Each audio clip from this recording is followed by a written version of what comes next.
Hello everyone, my name is Juan Ochoa and I'm the Coordinator of Faculty Initiatives at the Office of Community Engagement. Welcome to the 5th week of our 10-part coffee break series. Last week we went over the information to consider when developing a community engagement project for a large class. If you missed that video, I recommend you go back and watch. I would also like to remind everyone that after every video, there will be a very short survey. Complete at least 6 surveys and OCE will email you a certificate of professional development. This week, we'll be talking about community-university partnership development. We will look at the principles for community-university partnerships and 4 key areas to develop a successful partnership. There's a lot to discuss, so let's get started. Let's begin with going over principles of community partnerships. Community Campus for Health shares 11 different principles that make partnerships work, sustain authenticity, and achieve the change they want to see in their community. Today, I will be reviewing 9 principles that apply to all faculty from all disciplines, and they will all be shown in the screen. But in case you missed one, we will link all 11 of them in the description below. The first principle of partnerships is to 1. Agree on values, goals, and measurable outcomes. Identify your own values, goals, strengths, weaknesses, and priorities and that of your partner organization. Then develop points of intersection and compromise to agree. Develop relationships of trust, respect, and commitment.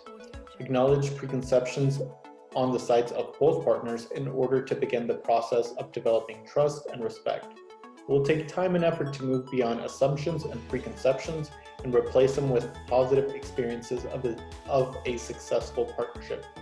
Build upon strengths, assets, and also be sure to address any needs. Successful partnerships acknowledge the different strengths of each party. Be sure not to have an unbalanced commitment and avoid having service that is solely coming from the outside. Balance power and share resources. Be sure to share resources to meet each other's needs and talk about resources to obtain funding and cultural knowledge that a party might not be aware of.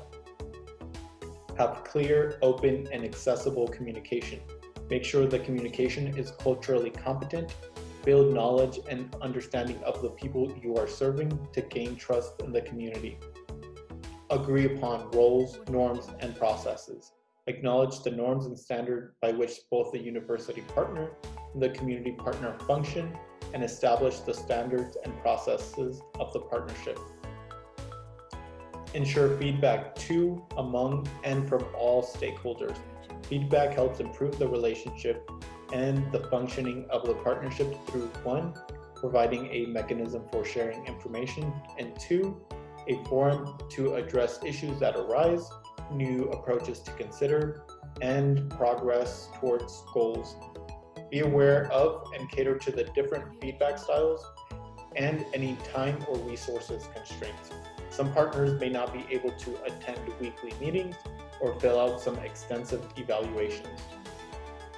Share the credit for accomplishments. While keeping an equal partnership is ideal, intellectual and financial resources are often in balance. Acknowledging the collaborative accomplishments of each partner is one way to foster the trust and respect needed to counter this imbalance. Make sure to develop publicity with your community partner that is sensitive to community values and perspective. Lastly, take time to develop and evolve. Your partnership may be constrained by conflicting academic and organizational calendars, but take the time to gather ample information, give enough time for response, and take the time to celebrate and reflect after the project is done.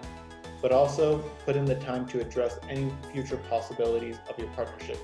These principles do not always fit every partnership verbatim, but instead should be used as topics of discussion to make your partnership successful.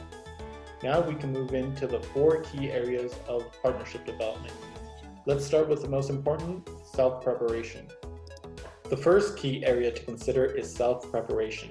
It is essential that faculty intending to partner with a community organization determine their own capacity and readiness for collaboration.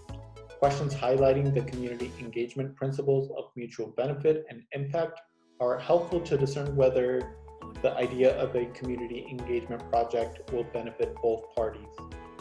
The second key area is researching and identifying potential partnerships.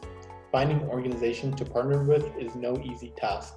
It involves networking and connecting with organizations through other faculty and community members, online research, and events. The primary goal of this process involves aligning research and teaching goals with the mission and activities of the organization.